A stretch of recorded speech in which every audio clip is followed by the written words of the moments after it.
జనసేన అధ్యక్షుడు పవన్ కళ్యాణ్ తెలుగుదేశం వైఖరి మీద కొంత అసంతృప్తి, వాళ్ళు ఏకపక్షంగా 2 సీట్లు ప్రకటించటము, ముఖ్యమంత్రి మేమే అని చెప్పటం, వీటి మీద ఆయన ఏ భాషలో చెప్పినా నిరసన చెప్పారు. 2 సీట్లకు తను ఏకపక్షంగా ప్రకటించారు. ఇదంతా అయింది. క్షమాపణ చెప్తున్నానని కూడా అన్నాడు. నిజానికి తెలుగుదేశం కదా ఇవన్నీ చేసింది, ఆయన ఎందుకు చెప్తున్నాడంటే ఒక విధంగా దీని వెనక ఏదో బలమైన కారణం ఉండాలి. పవన్ కళ్యాణ్ వెనక ప్రేరేపణ బీజేపీ అయి ఉండొచ్చును అనే సందేహాలు. ఒకవైపు కాదు, తెలుగుదేశమే కావాలని ఇదంతా నాటకం ఆడిస్తుందని వైసీపీ వాళ్ళు.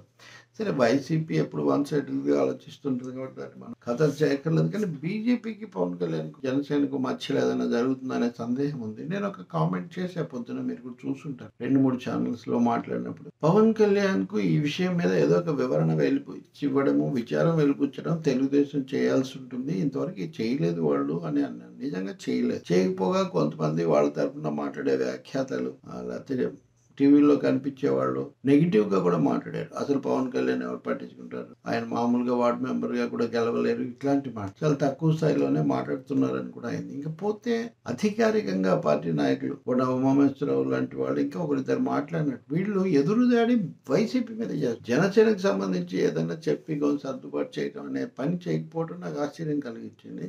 ఏమీ జరగలేదు అసలు. ఆయనంతగా ఆయన 2 కాదు 4 ప్రకటిస్తాడు సీట్లు, మీకేంటి మధ్యలో? నిజమే, వైసీపీకి ఏం సంబంధం లేదు. కానీ మిగిలిన వాళ్ళకు, సాధారణ ప్రజలకు, ఆయన అభిమానులకు, మద్దతుదారులకు, సామాజిక వర్గాలకు చెప్పాల్సి ఉంది కదా.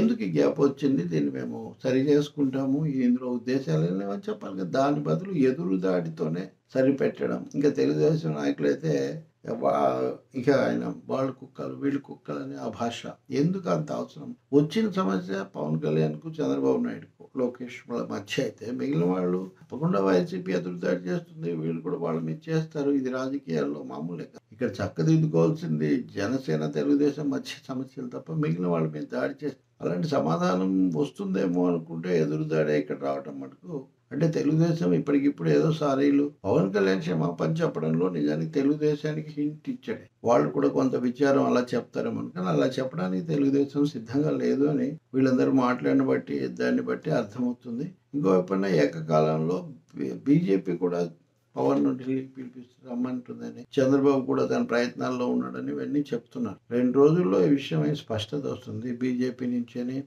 ఇందాక ఎవరో ఢిల్లీ నుంచి చెప్తున్నారు. చూద్దాం 2 రోజుల్లో ఏమవుతుందో.